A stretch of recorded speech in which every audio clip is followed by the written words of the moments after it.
Good afternoon, welcome to life line. ఈరోజు మనం సంతానలేమి సమస్య గురించి మాట్లాడుకోబోతున్నాము.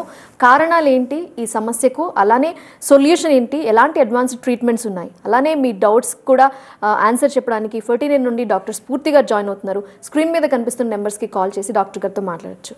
నమస్తే అండి, welcome to life line. Thank you అండి. ముందుగా సంతానలేమి సమస్య ఎందుకు వస్తుందంటారు? ఎవరిలో ఎక్కువగా చూస్తున్నారు ఈ రోజుల్లో, అమ్మాయిలా లేదా అబ్బాయిలా? సో ఒక కపుల్ 1 year నుంచి 1 year ఇంటర్కోర్స్ అంటే ఎటువంటి ప్రొటెక్షన్ లేకుండా ఇంటర్కోర్స్ చేస్తున్నా కూడా వాళ్ళకి ప్రెగ్నెన్సీ రావట్లేదంటే ఇన్ఫర్టిలిటీ అంటామండి. సో ఇది ఈ మధ్యకాలంలో ఇన్ఫర్టిలిటీ రేట్ అనేది చాలా పెరిగిపోతుంది. ఒకప్పుడు చూస్తే మేబీ 100లో ఒకరికో ఇద్దరికో ఉండేది, ఇప్పుడు చూస్తే ఆల్మోస్ట్ 20 to 30% వరకు కూడా చూస్తున్నామండి ఈ ఇష్యూ అనేది. సో రీజన్స్ అనేవి చూసుకుంటే ఇద్దరిలో సగం సగం చూస్తున్నాము. అంటే ఫీమేల్స్ అండ్ మేల్స్లో ఇద్దరికి 50% కాజెస్ లాగా తీసుకుంటున్నాము. ఫీమేల్స్లో తీసుకున్నట్టయితే ఏమేమి ఇష్యూస్ చూస్తున్నాము అని అంటే, ఫస్ట్ డివైడ్ చేసుకుంటే డిఫరెంట్ సెక్షన్స్లో ఫస్ట్ థింగ్ ఏజ్ అండి. సో ఈ మధ్యకాలంలో లేట్ మ్యారేజెస్, లేట్గా ప్రెగ్నెన్సీ ప్లాన్ చేయడం ఇది చాలా ఎక్కువ అయిపోయింది. సో దాని రిలేటెడ్ నార్మల్గా ఎవరికైనా సరే అమ్మాయిలకి ఏజ్ పెరుగుతుంటే ఎగ్ కౌంట్ అనేది తగ్గుతూ ఉంటుంది. సో అలా ఈ age related decrease in the reserve అనమాట. సో అది ఈ మధ్యకాలంలో అంటే 35 తర్వాత 40 తర్వాత ప్రెగ్నెన్సీ ప్లాన్ చేసేవాళ్ళు చాలామందిని చూస్తున్నాం. సో వాళ్ళ కెరియర్ అంతా అయిపోయిన తర్వాత వాళ్ళు సెటిల్ అయిన తర్వాత ప్రెగ్నెన్సీ ప్లాన్ చేయడం, సో అది మోస్ట్ కామన్ కాజ్ లాగా తీసుకుంటున్నాము. అండ్ అది కాకుండా ఎగ్స్లో పీసీఓడి అనే ఇష్యూ కూడా ఎక్కువ చూస్తున్నాం. సో వీళ్ళలో ఏంటంటే ఎగ్స్ అనేవి చాలా ఎక్కువ ఉంటాయి, బట్ ఎగ్ రెస్పాన్స్ అంటే ఎగ్ పెరగడం, రిలీజ్ అవ్వడం సరిగ్గా అవ్వదు. సో ఇలాంటి ఇష్యూస్ ఏమన్నా ఉన్నాయా? ఇంకొన్నిసార్లు ఎగ్ రిలీజ్ అవ్వకపోవడానికి కారణాలు చూసుకున్నట్టయితే థైరాయిడ్ సమస్యలు, అది కూడా ఈ మధ్యకాలంలో చాలా ఎక్కువగా చూస్తున్నామండి. అండ్ ప్రొలాక్టిన్ అనే ఒక హార్మోన్ సరిగ్గా పనిచేయకపోవడము, సో షుగర్ కంట్రోల్లో లేకపోవడం, ఇలాంటి ఇష్యూస్ చూస్తున్నాం. అది కాకుండా కొన్నిసార్లు ఏంటంటే యంగ్ ఏజ్లోనే ఎగ్ కౌంట్ అనేది తగ్గడం రేర్గా చూస్తుంటాం. ప్రీమెచ్యూర్ ఒవేరియన్ ఫెయిలియర్ అంటాం. సో 20sలోనే వస్తారు వాళ్ళు స్కాన్ చేసినప్పుడు ఎగ్ కౌంట్ అనేది చాలా తక్కువగా ఉంటుంది. అలా కాకుండా నెక్స్ట్ గర్భసంచిలోకి వస్తే గర్భసంచిలో వాపు రావడము అండ్ కణతల్లా ఉండడం, ఫైబ్రాయిడ్స్ అని అంటాము. అలా పాలిప్స్, గర్భసంచి లోపల పొర సన్నగా ఉండడం, ఎండోమెట్రియల్ థిక్నెస్, థిన్ ఎండోమెట్రియం అంటాము, లోపల అతుకుల్లా ఉండడం. సో ఇవన్నీ ప్రెగ్నెన్సీ రాకుండా అంటే ఇన్ఫర్టిలిటీకి కారణాలాగా తీసుకుంటున్నాం. అండ్ ఇంకొక ఇంపార్టెంట్ రీజన్ ట్యూబల్ ఫ్యాక్టర్ అండి, ట్యూబ్లో బ్లాక్ ఉండడము. సో అండ్ ఆల్సో ఇంకొకటి ఎండోమెట్రియోసిస్ అనే కండిషన్. సో ఇలా మల్టిపుల్ కండిషన్స్ ఉంటాయండి ప్రెగ్నెన్సీ ఫీమేల్లో రాకపోవడానికి కారణం. అదే మగవాళ్ళలో చూసుకున్నట్టయితే సీమెన్ అనాలిసిస్, సీమెన్ కౌంట్ తక్కువ ఉండడం, కొంచెం మందికి కౌంట్ తక్కువ ఉంటుంది, అది మైల్డ్, మోడరేట్ అండ్ చాలా సివియర్గా తక్కువ ఉండడం అనేది తీసుకుంటాము. అండ్ వాళ్ళలో మొటిలిటీ ఇష్యూస్ లేదంటే మార్ఫాలజీలో ఇష్యూస్ చూస్తున్నాము. ఎందుకు అన్నట్టయితే మళ్ళీ ఇన్ఫెక్షన్స్, మగవాళ్ళలో మోస్ట్ కామన్ కాజ్ ఇన్ఫెక్షన్స్ లాగా తీసుకుంటున్నాము. అండ్ కొన్నిసార్లు ఏంటంటే ఇప్పుడు మగవాళ్ళలో కూడా అంతే, బరువు కరెక్ట్గా లేకపోవడం, చాలా ఎక్కువగా ఉండడము, అండ్ అన్కంట్రోల్డ్ డయాబెటీస్ లేదంటే స్మోకింగ్, ఆల్కహాల్, ఇట్లా వేరే సబ్స్టెన్స్ అబ్యూస్ అనేది ఎక్కువ అవుతుంది. సో దానివల్ల ఈ స్పర్మ్ కౌంట్ అనేది తగ్గడం చూస్తున్నాము. అలాగే వెరికోసిల్ అనే కండిషన్ ఉంటుందండి. సో అది కూడా స్పర్మ్ కౌంట్ తగ్గడానికి. అండ్ ఆల్సో కొన్ని జెనెటిక్ కాజెస్ ఉంటాయి మగవాళ్ళలో. సో ఇలా ఏమేమి కాజెస్ అనేవి అంటే ఒక బేసిక్ ఇవాల్యుయేషన్ చేసినాక ఫీమేల్స్ అండ్ మేల్స్లో జనరల్గా ఓన్లీ ఫీమేల్స్లో ఇష్యూస్, ఒకప్పుడు ఏంటంటే ఓన్లీ ఇన్ఫర్టిలిటీ అనగానే ఫీమేల్ ఇష్యూ అనుకునేవాళ్ళు, బట్ ఆ మిత్ ఇప్పుడు బ్రేక్ అవుతుంది. అంటే ఈవెన్ మగవాళ్ళు కూడా ఒకప్పుడు అసలు ట్రీట్మెంట్ కూడా వచ్చేవాళ్ళు కాదు, ఇప్పుడు అలా కాకుండా ఇద్దరు ట్రీట్ చేసుకొని ఇద్దరు ఇవాల్యుయేషన్ చేసుకొని ట్రీట్మెంట్ అనేది చూస్తున్నాం. సో 50-50% ఇద్దరికి ఈక్వల్గా చూస్తున్నామండి. అయితే ట్రీట్మెంట్స్ ఏమున్నాయంటారు? బేసిక్గా సంతానలేమి సమస్య ఉంది అని వస్తే కనుక ఎలా ప్రొసీజర్ స్టార్ట్ అవుతుంది? ఇనీషియల్ ట్రీట్మెంట్ ఎలా ఉంటుంది? సో ఒక కపుల్ ఇప్పుడు వాళ్ళు ట్రై చేస్తున్నారు, ఇంకా రావట్లేదు అన్నప్పుడు వాళ్ళు వచ్చినప్పుడు ఫస్ట్ ఒక హిస్టరీ తీసుకుంటామండి. ట్రీట్మెంట్ ఆప్షన్స్ అనేవి వాళ్ళకి అడ్వైస్ చేసే ముందు ఫస్ట్ వాళ్ళ ఏజ్ ఏంటి, ఎన్ని ఇయర్స్ నుంచి ట్రై చేస్తున్నారు అనేది మోస్ట్ ఇంపార్టెంట్ అండి. ఒకవేళ కపుల్ జస్ట్ 1-2 years అవుతుంది మ్యారేజ్ అయ్యి యంగ్ ఏజే ఉన్నప్పుడు ఫస్ట్ ఎవరికైనా బేసిక్ ఇవాల్యుయేషన్ అడ్వైస్ చేస్తాం. సో ఒక బేసిక్ ఇవాల్యుయేషన్లో ఫీమేల్కి ఒక ఎగ్జామినేషన్ తర్వాత స్కాన్ చేస్తాము. ఆ స్కాన్లో ఎగ్ రిజర్వ్ ఎలా ఉంది, యూట్రస్ కండిషన్ ఎలా ఉందనేది చెక్ చేసుకుంటాం. అలాగే ట్యూబ్ టెస్ట్ చేయడం జరుగుతుంది. ట్యూబ్స్ అనేవి ఓపెన్ ఉన్నాయా, క్లోజ్ ఉన్నాయా అనేది తెలుస్తుంది. అండ్ ఆల్సో ఫాలిక్యులర్ ట్రాకింగ్ అనేది చేస్తాం. సో వాళ్ళకి ఎగ్ అనేది కరెక్ట్గా పెరిగి రిలీజ్ అవుతుందా అనేది చెక్ చేసుకుంటాం. అండ్ మగవాళ్ళలో చూస్తే ఒక simple basic semen analysis advise చేస్తాము. అండ్ అనాలిసిస్లో అంతా నార్మల్గా ఉన్నప్పుడు, సపోజ్ వైఫ్ హస్బెండ్ ఇద్దరు ఏజ్ కూడా చిన్నగానే ఉన్నప్పుడు బేసిక్ ఇవాల్యుయేషన్ అంతా బాగానే ఉంది అంటే ఒక 6 cycles of ovulation induction drugs అనేవి అడ్వైస్ చేస్తామండి. సో ఒక కండిషన్ ఉంటుంది, అంటే వైఫ్ హస్బెండ్ ఇద్దరికి టెస్ట్లలో ఏ ఇష్యూ కనిపించదు, బట్ స్టిల్ ప్రెగ్నెన్సీ రాదు. దీన్ని అన్ఎక్స్ప్లెయిన్ ఇన్ఫర్టిలిటీ అంటాం. సో అది కూడా ఒక 10% కేసెస్లో చూస్తాము. సో ఒకవేళ కపుల్ ఆల్రెడీ లేట్ ఏజ్లో వచ్చారు వాళ్ళు, లేకపోతే మ్యారేజ్ అయ్యి చాలా ఇయర్స్ అవుతుంది, 15 years 20 years అలా అవుతుంది అన్నప్పుడు మాత్రం వాళ్ళకి ప్రజెంట్ కండిషన్ ఎలా ఉంది, ఇప్పుడు ఎస్పెషలీ ఒకవేళ వైఫ్ ఏజ్ అనేది more than 35 more than 40 years ఉంది అన్నప్పుడు మాత్రం వాళ్ళకి 6 cycles 8 cycles అని కాకుండా కొంచెం ఎర్లీ డెసిషన్ అనేది, ఒక్కొక్కసారి ఎగ్ కౌంట్ అనేది తక్కువ ఉన్నప్పుడు వాళ్ళకి ట్రీట్మెంట్ ఆప్షన్స్ అనేవి ఫస్ట్ ఐయుఐ లేదంటే ఐవీఎఫ్ లాంటివి ఇవ్వడం జరుగుతుంది. సో ఒకవేళ ఫస్ట్ అన్నీ బాగున్న వాళ్ళకి ఏంటంటే 6 cycles ఓవ్యులేషన్ ఇండక్షన్ అంటే టాబ్లెట్స్ ఇవ్వడం జరుగుతుంది. ఏ టైంకి ఎగ్ రిలీజ్ అవుతుందో అనేది ఫాలిక్యులర్ స్టడీ స్కాన్స్ అనేవి ఉంటాయండి. ఆ స్కాన్స్ చేసినప్పుడు మనకి ఏ టైంలో ఎగ్ రిలీజ్ అవుతుందో తెలుస్తుంది, ఆ టైంలో రిలేషన్లో ఉండమని చెప్తాం. సో అలా అది కాకపోతే నెక్స్ట్ స్టెప్ లాగా ఐఓఐ అనేది అడ్వైస్ చేస్తాము, అదొక 3 cycles అడ్వైస్ చేస్తాము. అది కూడా రావట్లేదన్నప్పుడు లాస్ట్ ఆప్షన్ లాగా ఐవీఎఫ్ లేదా టెస్ట్ ట్యూబ్ బేబీ పద్ధతి అనేది అడ్వైస్ చేస్తాం. కాల్ ఉన్నారండి, వారితో మాట్లాడదాం. రాణి గారు హనుమకొండ నుండి, నమస్తే అండి. రాణి గారు. హలో చెప్పండి మా. మేడం చెప్పండి, వినిపిస్తోంది. అయితే టీవీ వాల్యూమ్ తగ్గించేసి ఫోన్లో మాట్లాడండి, డైరెక్ట్గా మీ ప్రశ్న అడగండి. Madam good evening madam. Good evening మా, చెప్పండి మా. మేడం నేను 2 years బ్యాక్ ఐవీఎఫ్కి ట్రీట్మెంట్ తీసుకున్నాను మేడం. ఓకే.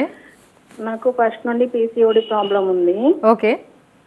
అప్పుడు ఐవీఎఫ్కి వెళ్ళినప్పుడు ఎగ్స్ 5 వచ్చాయి మేడం. ఓకే. అందులో ఒకటే ఏ గ్రేడ్ ఇచ్చాడు, మిగతా అన్ని బి గ్రేడ్ ఇచ్చారు. ఓకే. ఒక్క ఎగ్ తోటి నీకు 50-50 ఛాన్సెస్ ఉంటాయమ్మా, నెక్స్ట్ ట్రై చేయమనంటే నెక్స్ట్ సర్కిల్లో కూడా ట్రై చేసాం నెక్స్ట్ టైం కూడా. బట్ అప్పుడు కూడా ఎగ్ అంత క్వాలిటీ రావట్లేదు, ఇక మీరు ఫర్దర్గా ఎగ్ డోనర్కి వెళ్ళండి అనేసి అన్నారు. ఓకే.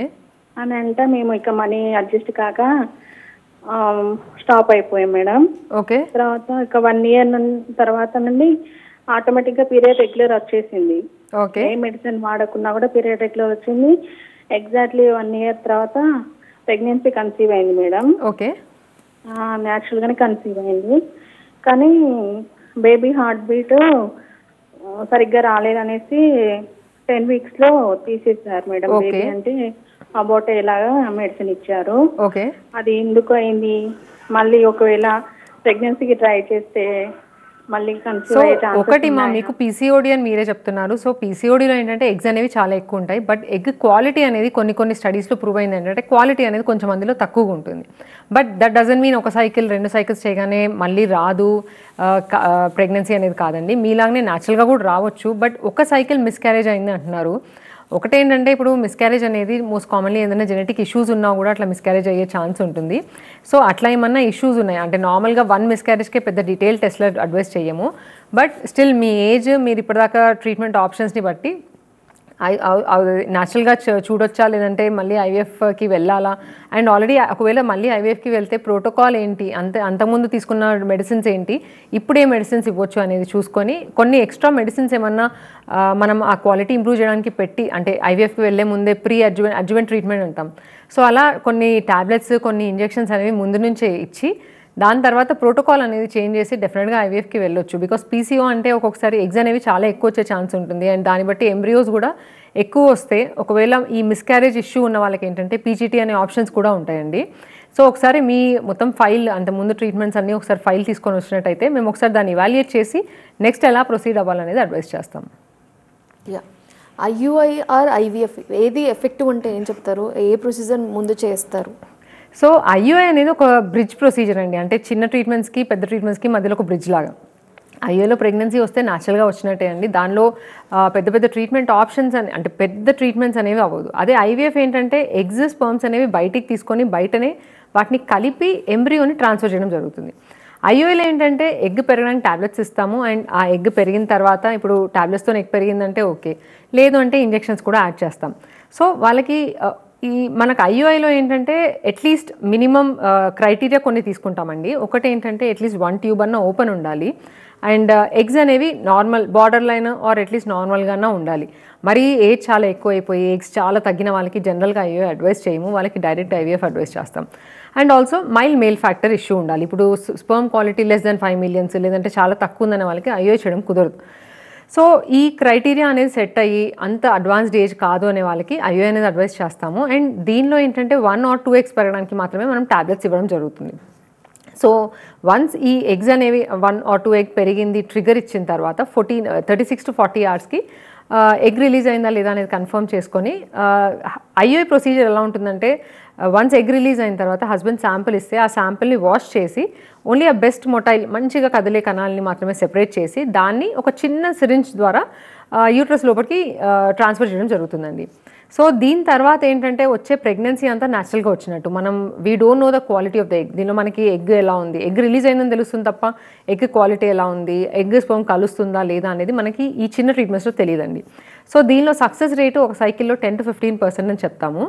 వేరాజ్ ఐవీఎఫ్లో ఏంటంటే మనకి అది అడ్వాన్స్డ్ ప్రొసీజర్ అనమాట. సో ఎవరికైతే మల్టిపుల్ టైమ్స్ ఐయుఐస్ కూడా ఫెయిల్యూర్ అవుతున్నాయి, అన్నీ టెస్ట్లు చేసుకున్నా బాగానే ఉంది బట్ స్టిల్ ప్రెగ్నెన్సీ రావట్లేదు, లేదంటే మేల్ ఫ్యాక్టర్ అంటే ఇప్పుడు స్పర్మ్ కౌంట్ అనేది చాలా తక్కువగా ఉంది అనే వాళ్ళకి జనరల్గా ఐవీఎఫ్ అనేది అడ్వైస్ చేస్తాం. ఈ ఐవీఎఫ్లో ఏంటంటే ఎగ్స్ అనేవి పెరగడానికి మనం కంట్రోల్డ్ ఓవేరియన్ స్టిమ్యులేషన్ అనేది చేస్తాము.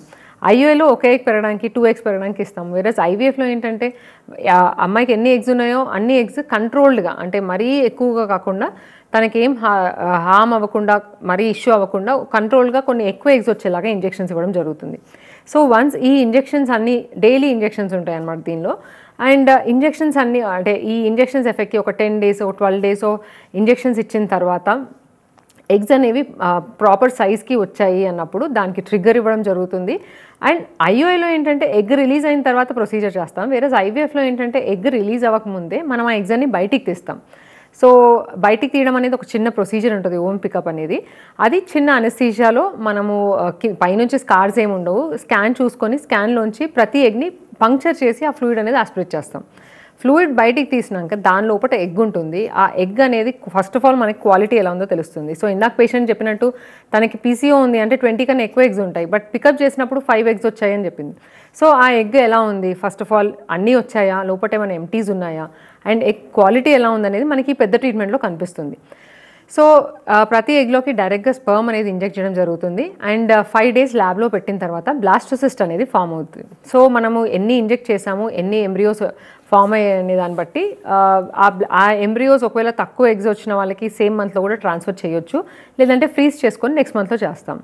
మనకేంటంటే దీనిలో మ్యాక్సిమం అంటే ట్యూబ్లో అయ్యే normal fertilisation and embryo formation అంతా మనకు బయట అవుతుంది కాబట్టి బేస్డ్ ఆన్ ద క్వాలిటీ మనకి మంచి గ్రేడ్ ఎంబ్రియోస్ వచ్చాయి, లైనింగ్ బాగుంది అంటే సక్సెస్ రేట్స్ ఎక్కువ ఉంటాయండి. 50 to 60% కన్నా ఎక్కువ కూడా చూస్తుంటాం. So IUI or IVF procedure జరిగిన తర్వాత అమ్మాయిలు ఎలాంటి జాగ్రత్త తీసుకోవాలి, ఇంట్లోనే ఉండాలా లేదా నార్మల్గా వాళ్ళకు ఉండే వర్క్స్ కంటిన్యూ చేసుకోవచ్చా? సో చాలా కామన్ క్వశ్చన్ అడిగానండి. చాలామంది పేషెంట్స్ అడుగుతుంటారంటే ఐయుఐ చేశారు ఎటువంటి వర్క్ వెళ్ళొద్దంట, ఓన్లీ బెడ్ రెస్ట్లో ఉండాలంట అంటారండి. అలాంటిది జనరల్గా అవసరం లేదు. ఎస్పెషల్లీ ఐయుఐకి అయితే అసలు నార్మల్గా ఉండమని చెప్తాం. ఈవెన్ ప్రొసీజర్ అయిన రోజు కూడా వైఫ్ జాబ్ వెళ్ళే వాళ్ళు జాబ్కి వెళ్ళొచ్చు అని చెప్తామండి. ఓన్లీ థింగ్ ఇస్ ప్రొసీజర్ అయినాక ఒక 10 minutes పడుకొని దాని తర్వాత ఒక 14 daysకి మాత్రం కొన్ని టాబ్లెట్స్ ఇవ్వడం జరుగుతుంది ఐయుఐలో. దాని తర్వాత వాళ్ళు normal regular urine pregnancy test చేసుకుంటారు. అది పాజిటివ్ ఉంది అంటే మాత్రం ఇన్ఫార్మ్ చేయమని చెప్తాము, లేదు అంటే 2nd dayకి వస్తారు మళ్ళీ నెక్స్ట్ సైకిల్. అది కాకుండా ఐవీఎఫ్లో ఏంటంటే కొంచెం అడ్వాన్స్ ట్రీట్మెంట్ కాబట్టి మనం ఎంబ్రియో ట్రాన్స్ఫర్ చేస్తాం కాబట్టి దీనిలో లుటియల్ సపోర్ట్ అంటే ఈ ట్రాన్స్ఫర్ తర్వాత నెక్స్ట్ 15 days కొంచెం మెడికేషన్ అనేది ఎక్కువ ఉంటుంది, కొన్ని ఇంజెక్షన్స్, కొన్ని టాబ్లెట్స్. సో అలాంటి ట్రీట్మెంట్ అనేది కొంచెం ఎక్కువగా ఉంటుంది. అంతే తప్ప ప్రొసీజర్ తర్వాత కంప్లీట్ బెడ్ రెస్ట్లో ఉండడము, చాలామంది చాలా ఫుడ్ కూడా కొన్ని అసలు వెజిటబుల్స్ తిన అంటారు, ఇంకేదో చికెన్ మటన్ అవసరం లేదంటారు. అలాంటి జనరల్గా ఉండదండి. అంటిల్ అన్లెస్ ప్రెగ్నెన్సీ పాజిటివ్ వచ్చి ఆ ప్రెగ్నెన్సీలో ఏదన్నా ఇష్యూ వచ్చింది, కొన్నిసార్లు ఏమైనా బ్లీడింగ్ ఉంది, లేదంటే కొన్నిసార్లు ఏదన్నా థ్రెటన్ మిస్క్యారేజ్ అంటాం, అలా ఏమన్నా అనిపిస్తుందంటే తప్ప ఎప్పుడు కూడా బెడ్ రెస్ట్ అనేది అడ్వైస్ చేయమండి. నార్మల్ ప్రెగ్నెన్సీలో ఎట్లా ఉంటారో అట్లానే ఉండొచ్చు. ఓన్లీ థింగ్ ఇస్ కొంచెం ఫ్రీక్వెంట్ మానిటరింగ్. వాళ్ళకి నార్మల్ ప్రెగ్నెన్సీలో 1 monthకి ఒకసారి చూస్తే ఇందులో ఏంటంటే కొంచెం 15 daysకి ఒకసారి చూడటము అండ్ స్కాన్లో ట్రాకింగ్ అనేది కొంచెం ఫ్రీక్వెంట్గా చేయడం అలాంటిది కొంచెం ఎక్కువగా చేస్తుంటాము. అండ్ మెడిసిన్స్ నెక్స్ట్ 3 months వరకు నార్మల్గా ఐయుఐలో ప్రెగ్నెన్సీ వస్తే అట్లీస్ట్ 2 to 3 months వరకు కొన్ని మెడిసిన్స్ మాత్రం కొంచెం ఎక్కువగా ఉంటాయి. అది తప్ప కంప్లీట్గా బెడ్ రెస్ట్ తీసుకోవడము, వర్క్ మానేయడము ఇలాంటివి జనరల్గా అడ్వైస్ చేయము. ఇన్ఫ్యాక్ట్ వర్క్ చేసే వాళ్ళని వర్క్ చేయమనే చెప్తాము. సో దట్ వాళ్ళు కూడా ఏంటంటే ఇప్పుడు వర్క్ చేయకుండా ఓన్లీ దీని గురించి ఆలోచిస్తూ స్ట్రెస్ ఎక్కువ అవుతుంది. సో జనరల్గా వర్క్ చేసుకొని అన్ని పనులు చేసుకోమని చెప్తాము, ఇంక్లూడింగ్ బ్రిస్క్ వాకింగ్ అట్లాంటివి కూడా చెప్తాం. మరీ హెవీ ఎక్సర్సైజెస్ అట్లాంటివి వద్దని చెప్తాం తప్ప కంప్లీట్ బెడ్ రెస్ట్లో ఉండడం, ఫుడ్స్ అవాయిడ్ చేయడం జనరల్గా అడ్వైస్ చేయమండి. అది ప్రూవ్ కూడా అవ్వలేదు. అది యాక్చువల్గా ఇట్స్ హార్మ్ఫుల్. జనరల్గా కంప్లీట్ బెడ్ రెస్ట్లో ఉన్న వాళ్ళకి ఎక్కువ డేంజరస్ అని కూడా ఇన్ఫార్మ్ చేస్తుంటాం. ఐవీఎఫ్ అనేది సక్సెస్ రేట్ ఎక్కువ ఉంటుంది అని చెప్తారు. ఒకవేళ అది కూడా ఫెయిల్ అవుతే అప్పుడు వీళ్ళ ముందున్న ఆప్షన్ ఏంటి? సో నార్మల్గా ఇప్పుడు ఐవీఎఫ్లో మనం సక్సెస్ రేట్స్ అనేవి బేస్డ్ ఆన్ అసలు ఎందుకు ఐవీఎఫ్ చేసామనే దాన్ని బట్టి ఉంటుందండి. ఒకవేళ పేషెంట్లో మేజర్ ఫ్యాక్టర్ ఏం లేదు, జస్ట్ ఒకసారి ట్యూబ్లో బ్లాక్ ఉంది, లేదంటే ఓన్లీ స్పర్మ్లో మైల్డ్ ఇష్యూస్ ఉన్నాయి, లేదంటే అన్ఎక్స్ప్లెయిన్ ఇన్ఫర్టిలిటీ, ఇలాంటివి ఏంటంటే సక్సెస్ రేట్స్ జనరల్గా బాగుంటాయి. వాళ్ళకి 70%, కొన్నిసార్లు 60 to 70% వరకు ఉంటాయి. లేదు ఒకవేళ ఐవీఎఫ్ అనేది ఏజ్ ఫ్యాక్టర్ వల్ల చేసాము, ఆల్రెడీ ఎగ్ కౌంట్ అనేది చాలా తగ్గిపోయింది, లేదంటే క్వాలిటీ ఇష్యూస్ ఎక్కువ ఉన్నాయి అనే వాళ్ళకి కొంచెం సక్సెస్ రేట్స్ తక్కువ ఉంటాయి. సో ఒక సైకిల్ ఫెయిల్ అయింది అనగానే వాళ్ళకి నెక్స్ట్ ఆప్షన్స్ ఏంటి అంటే చాలా స్ట్రెస్ అనేది ఎక్కువ అవుతుంది. సో ఆప్షన్స్ ఏమున్నాయి అనేది అడుగుతుంటారు అనమాట. సో వాళ్ళకి ఏంటంటే అసలు ఫస్ట్ ఎందుకు ఫెయిల్ అయింది అనేది ఇవాల్యుయేషన్ చేసుకోవడం చాలా ఇంపార్టెంట్ అండి. సో ఎక్స్పెక్టెడ్ ఫెయిలియర్, అన్ఎక్స్పెక్టెడ్ అంటే ఇప్పుడు వాళ్ళకి కొన్నిసార్లు ఏంటంటే ఎంబ్రియో క్వాలిటీయే చాలా తక్కువగా ఉంటుంది, వాళ్ళకి సక్సెస్ రేట్ జనరల్గా తక్కువ ఉంటుంది. అలా ఏమైనా ఫెయిల్ అయిందా, లేదంటే మంచి మంచి ఎంబ్రియోస్ పెడుతున్నా కూడా నెగిటివ్ వస్తుందా అనేది చూసుకోవాలండి. సో ఒకవేళ ఆల్రెడీ ఎంబ్రియోస్ ఉన్నాయంటే మళ్ళీ ట్రాన్స్ఫర్ ఆప్షన్స్ అనేవి, అంటే వాళ్ళు ఫస్ట్ నుంచి మళ్ళీ ప్రిపరేషన్ కాకుండా ఓన్లీ లైనింగ్ ప్రిపరేషన్, ఎంబ్రియో ట్రాన్స్ఫర్కి మాత్రమే ప్రిపరేషన్ చేసుకొని మళ్ళీ ట్రాన్స్ఫర్కి వెళ్ళొచ్చు. లేదు ఆల్రెడీ ఎంబ్రియోస్ అనేవి లేవు అన్నప్పుడు వాళ్ళకి ఇవాల్యుయేషన్ చేసుకొని ఒకవేళ కండిషన్ ఫేవరబుల్ ఉంటే మళ్ళీ సెకండ్ ఐవీఎఫ్ ప్రొసీజర్ కూడా వెళ్ళమని అడ్వైస్ చేస్తుంటాము. ఒకవేళ లేదు ఎగ్ కౌంట్ అనేది చాలా తగ్గిపోయింది, లేదంటే ఆ ముందు ఆల్రెడీ అవుట్ సైడ్ చాలామంది చేసుకొని వస్తుంటారు మల్టిపుల్ ఫెయిలియర్స్ అని చెప్పేసి, అలా ఇష్యూస్ ఉన్నప్పుడు మాత్రం ఇప్పుడు కొంతమందికి ఏంటంటే ట్రాన్స్ఫర్ చేసి పాజిటివ్ వస్తుంది బట్ మళ్ళీ మిస్క్యారేజ్ అవుతుంది, మల్టిపుల్ టైమ్స్ ఇట్లా మిస్క్యారేజ్ అయినప్పుడు వాళ్ళకి కొన్ని అడ్వాన్స్ ట్రీట్మెంట్స్ అనేది అడ్వైస్ చేస్తామండి. లైక్ కొన్నిసార్లు పీజీటీ అనే ఆప్షన్ ఉంటుంది. అంటే ఎంబ్రియోని ట్రాన్స్ఫర్ చేసే ముందే ఎంబ్రియో యొక్క జెనెటిక్ కండిషన్ ఎలా ఉంది, జెనెటిక్గా హెల్దీగా ఉందా లేదా అనేది చెక్ చేసుకునే ఆప్షన్స్ ఉంటాయి. సో అలాంటి అడ్వైస్ చేస్తాం. లేదంటే కొన్నిసార్లు రికరెంట్ ఇంప్లాంటేషన్ ఫెయిలియర్, మంచి ఎంబ్రియోస్ పెడుతున్నా అతుక్కోవట్లేదు అన్నప్పుడు వాళ్ళకి లైనింగ్లో ఏమైనా ఇష్యూస్ ఉన్నాయా అనేది చూసుకోవడానికి కొన్ని టెస్ట్లు ఉంటాయి, ఇరా టెస్ట్లు అనేవి ఉంటాయి. సో అట్లాంటివి అడ్వైస్ చేస్తాం. ఒకవేళ లేదు అన్నీ బాగానే ఉన్నప్పుడు ఒక్కొక్కసారి సెకండ్ సైకిల్ వెళ్ళినప్పుడు పాజిటివ్ వచ్చేవాళ్ళు చాలామంది ఉంటారు. సో బట్ వాళ్ళకి నెక్స్ట్ ఆప్షన్స్ చెప్పే ముందు అసలు ఫస్ట్ది ఎందుకు ఫెయిల్ అయింది, దానిలో మనం ఏమేమి చేంజ్ చేయగలుగుతాం అనేది చూసుకొని నెక్స్ట్ ఆప్షన్స్ అనేవి అడ్వైస్ చేస్తాం. జనరల్ ఫస్ట్ బేబీకి ఐవీఎఫ్ కనుక వెళ్ళారంటే సెకండ్ బేబీకి కూడా మళ్ళీ ప్రొసీజర్ ద్వారానే వెళ్ళాలా? నార్మల్గా కన్సీవ్ అయిన వాళ్ళని ఎప్పుడైనా చూసారు ఆ కేసెస్ ఉన్నాయి? సో డెఫినెట్లీ అండి. ఇప్పుడు ఎస్పెషలీ కొన్నిసార్లు ఏంటంటే ఇందాక చెప్పిన అన్ఎక్స్ప్లెయిన్ ఇన్ఫర్టిలిటీ అని ఉంటుంది, అంటే వాళ్ళకి ఏది ఇష్యూ ఉండదు బట్ ప్రెగ్నెన్సీ రాదు. సో అట్లాంటి కండిషన్స్లో ఇప్పుడు ఒకసారి ఐవీఎఫ్కి వెళ్ళినప్పుడు సెకండ్ది కూడా ఐవీఎఫ్ వెళ్ళాల్సిన అవసరం ఉండదు. ఎస్పెషలీ కొన్ని కేసెస్లో మాత్రం సెకండ్ది కూడా ఐవీఎఫ్ అడ్వైస్ చేస్తాము. ఎందుకంటే ఇప్పుడు సపోజ్ ట్యూబ్లో బ్లాక్ ఉంది అన్నప్పుడు ఫస్ట్ది ఐవీఎఫ్లో చేసినప్పుడు ప్రెగ్నెన్సీ వచ్చింది అయిపోయింది, ఆ ట్యూబ్ బ్లాక్ అనేది అలానే మనం రిపేర్ చేయలేదంటే అది అలానే ఉంటుందండి. సో అలాంటప్పుడు వాళ్ళకి మళ్ళీ ప్రెగ్నెన్సీ కూడా ఐవీఎఫ్ వెళ్ళాల్సిన అవసరం పడుతుంది. లేదంటే ఇప్పుడు severe male factor, sperm count అనేది ఆల్రెడీ 0 ఉంది, లేదంటే <5 million ఉంది, మళ్ళీ రిపీట్ చేసినాక అంటే సెకండ్ బేబీ ప్లాన్ చేసినప్పుడు కూడా అలానే ఉందన్నప్పుడు మళ్ళీ ఐవీఎఫ్ అనేది అడ్వైస్ చేస్తాం. లేదు కొన్నిసార్లు ఏంటంటే కొన్ని కండిషన్స్లో మాత్రం లైక్ అన్ఎక్స్ప్లెయిన్ ఇన్ఫర్టిలిటీ, లేదంటే ఫస్ట్ టైం అన్నీ బాగానే ఉన్నాయి న్యాచురల్గా రావట్లేదు అనే వాళ్ళకి సెకండ్ టైం ఇప్పుడు వాళ్ళకి ఏంటంటే ఒకసారి ఒక బేబీ వచ్చిన తర్వాత కొంచెం స్ట్రెస్ లెవెల్స్ కూడా తగ్గి ఒక్కొక్కసారి న్యాచురల్గా కూడా చూస్తుంటామండి చాలామందికి. సో ఒక్కసారి ఐవీఎఫ్ వెళ్ళినప్పుడు వాళ్ళకి ఓన్లీ ఆప్షన్ ఐవీఎఫ్ అనేది జనరల్గా ఇట్స్ మిత్ అండి, అట్లాంటిది ఉండదు. బట్ కండిషన్ ఆ ఫస్ట్ది ఇండికేషన్ ఏంటి అనే దాన్ని బట్టి సెకండ్ది కూడా ఐవీఎఫ్ అంటే మళ్ళీ ప్రెగ్నెన్సీస్ కూడా ఐవీఎఫ్ అనేది అడ్వైస్ అవసరం పడుతుందా లేదా అనేది కూడా చెప్తాము. బట్ సేమ్ టైం ఇప్పుడు జనరల్గా ఫస్ట్ టైం ఐవీఎఫ్ వెళ్ళిన వాళ్ళకి చాలా ఎంబ్రియోస్ ఉన్నాయి ఆల్రెడీ అన్నప్పుడు వాళ్ళకి అది ఫ్రీజ్ చేసుకోమని చెప్తాము. సో దాట్ నెక్స్ట్ మళ్ళీ ప్రెగ్నెన్సీ ప్లాన్ చేసినప్పుడు వాళ్ళు ఫస్ట్ నుంచి స్టార్ట్ చేయకుండా వాళ్ళకి ఏంటంటే ఆ ఎగ్స్ అనేవి ఎంబ్రియోస్ అనేవి వాళ్ళకి యంగ్ ఏజ్లోనే ఫ్రీజ్ అయి ఉంటాయి కాబట్టి ఆ యంగ్ ఏజ్లో ఫ్రీజ్ అయిన ఎగ్స్ ఎంబ్రియోస్తోని ట్రాన్స్ఫర్ అనేది it gives better success rates జనరల్గా. బికాస్ ఇప్పుడు ఒక్కొక్కసారి 30sకే 25-30కి ఫస్ట్ ప్రెగ్నెన్సీ వచ్చేసింది అండ్ ఎగ్స్ అనేవి ఫ్రీజ్ అయిపోయి ఉన్నాయి, మళ్ళీ 35 తర్వాత ప్లాన్ చేస్తున్నారు ప్రెగ్నెన్సీ అంటే ఆల్రెడీ 25-30కి ఫ్రీజ్ చేసిన ఎగ్స్ అనేవి ఎంబ్రియోస్ అనేవి ఉంటాయి కాబట్టి అవి యూజ్ చేసుకోవడం అనేది ఇట్స్ బెటర్ ఆప్షన్ అని చెప్తామండి. యా అయితే నాకు ఒక డౌట్, బేసిక్గా ఒక 2 జనరేషన్ బ్యాక్ వెళ్తే మన అమ్మమ్మలో నాయనమ్మలో ఈవెన్ 30 to 40 మధ్యలో కూడా పిల్లల్ని కన్నారు, ఇంట్లోనే వాళ్ళంతటి వాళ్ళు డెలివరీలు చేసుకున్నారు, అంత సునాయాసంగా ఉన్నప్పుడు ఇప్పుడు ఎందుకు ఈ ప్రొసీజర్స్ అన్నీ ఇంత కాంప్లికేటెడ్గా అయ్యాయి అంటారు? సో డెఫినెట్లీ అండి, మంచి క్వశ్చన్ అడిగారు. ఒకటే ఏంటంటే అంతకుముందు ఇంత స్ట్రెస్ లెవెల్స్ లేవు ఫస్ట్ థింగ్. సో మన life style, basically infertility it self is a life style disorder అని చెప్తామండి. సో ఈ కాలంలో, ఆ కాలంలో ఏంటంటే వాళ్ళు కిలోమీటర్స్ వాకింగ్ చేసేవాళ్ళు, యాక్టివ్ లైఫ్ స్టైల్ ఉండేది, వాళ్ళు హెల్దీ ఫుడ్ తీసుకునేవాళ్ళు. మనకేంటంటే ఇప్పుడు ఈ సెడెంటరీ లైఫ్ స్టైల్ అనేది ఎక్కువైంది. అన్హెల్దీ డయట్ తీసుకోవడము, అండ్ ఫుడ్లో కూడా ఈ పెస్టిసైడ్ ఎక్స్పోజర్, మైక్రో ప్లాస్టిక్స్ ఉంటున్నాయి. సో ఇవన్నీ రీజన్స్ వల్ల కూడా, అండ్ ఆల్సో మన లైఫ్ స్టైల్ అంటే మన ఈవెన్ కొన్ని ఆక్యుపేషన్స్లో కూడా వాళ్ళకి డిజార్డర్స్, ఆక్యుపేషన్ రిలేటెడ్ హజార్డ్స్ అంటారు. సో అలాంటి ఇష్యూస్ ఇవన్నీ ఎక్కువయ్యాయి. దాంతోపాటు సెడెంటరీ లైఫ్ స్టైల్ అనేది ఎక్కువైంది. అండ్ ఇవన్నీ ఒక ఒబేసిటీ, అదొక సర్కిల్ లాగా ఫామ్ అయిందండి. సో దానివల్ల మనకి ఇన్ఫర్టిలిటీ ఇష్యూస్ అనేవి ఎక్కువ అవుతున్నాయి, అండ్ దాని వల్లనే ఈ కాంప్లికేషన్స్ అనేవి ఎక్కువ అవుతున్నాయి. So it's life style disorder basically అని చెప్తాము. ఒక అమ్మాయి మెన్సెస్ అయినప్పటి నుంచి, ఫస్ట్ పీరియడ్ వచ్చినప్పటి నుంచి ఎలాంటి జాగ్రత్తలు తీసుకోవాలంటారు? ఫ్యూచర్లో ఇలాంటి ప్రాబ్లమ్స్ రాకుండా ఉండాలంటే మీ అబ్జర్వేషన్ ఏంటి? సో ఒకటండి, అంటే ఏ ఏజ్ ఆఫ్ మెన్సెస్ అనేది కూడా చూసుకోవడం ఇంపార్టెంట్. ఈ మధ్యకాలంలో ఏంటంటే యంగ్ ఏజ్లోనే వాళ్ళకి ప్యూబర్టీ హిట్ అవ్వడం అనేది చూస్తున్నాము. వన్ థింగ్, పీరియడ్స్ రెగ్యులర్ అవ్వడానికి అట్లీస్ట్ ఒక 2-3 years పడుతుంది. బట్ తర్వాత అంటే కొన్ని ఇయర్స్ తర్వాత, వన్స్ వాళ్ళ పీరియడ్స్ రెగ్యులరైజ్ అయినాక వాళ్ళకి డెఫినెట్గా హెల్దీ లైఫ్ స్టైల్ అనేది అడ్వైస్ చేయడం, యంగ్ ఏజ్ నుంచే అది చాలా ఇంపార్టెంట్ అండి. వాళ్ళకి వాకింగ్ అవన్నీ చేయడము, ఈ టీనేజ్ అంటే అడాలసెంట్ ఏజ్ గ్రూప్లోనే ఈ అడ్వైస్ చేయాలి.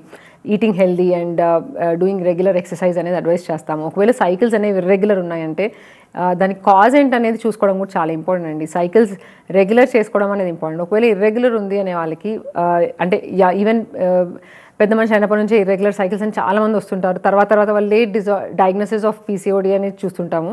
సో అట్లాంటివన్నీ కొంచెం ఎర్లీగా డయాగ్నోస్ చేసుకొని కొంచెం ఎర్లీగా దాన్ని కంట్రోల్లో పెట్టుకోవడం. మనం కంప్లీట్గా ఆపలేము, బట్ కంట్రోల్లో పెట్టుకుంటే వాళ్ళకి కరెక్ట్ అంటే రిప్రొడక్టివ్ ఏజ్ గ్రూప్ వచ్చేసరికి ఈ ఇష్యూస్ కొంచెం తగ్గి వాళ్ళకి ఇవాల్యుయేషన్ అనేది ఎర్లీగా అవుతుందని చాలా చూస్తున్నామండి. So healthy lifestyle advocation is most important. స్కూల్స్లో కూడా చెప్పాలని అనుకుంటున్నాం. హార్మోనల్ ఇంబ్యాలెన్స్, అలాగే పీసీఓడి, మీరు చెప్తున్న థైరాయిడ్ అండ్ ఒబెసిటీ, ఈ ప్రాబ్లమ్స్తో ఏదో ఒకటి దాంతో సఫర్ అయ్యే వాళ్ళ అమ్మాయిలు ఖచ్చితంగా ఉంటున్నారు. వీళ్ళకి మీరు ఇచ్చే జాగ్రత్తలు ఏంటి? ఎలాంటి సలహా ఇస్తారు?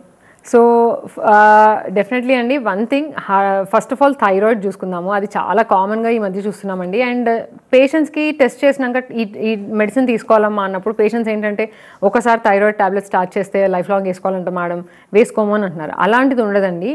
అదేంటంటే బాడీ అనేది సరిగ్గా ప్రొడ్యూస్ చేయట్లేదు, దాన్ని మనం బయట నుంచి సప్లిమెంట్ లాగా తీసుకోవడం అనమాట. సో అదేదో ఒకసారి తీసుకోగానే బాడీ అంతా దానికి అలవాటు అయిపోతుంది అనేది ఉండదండి.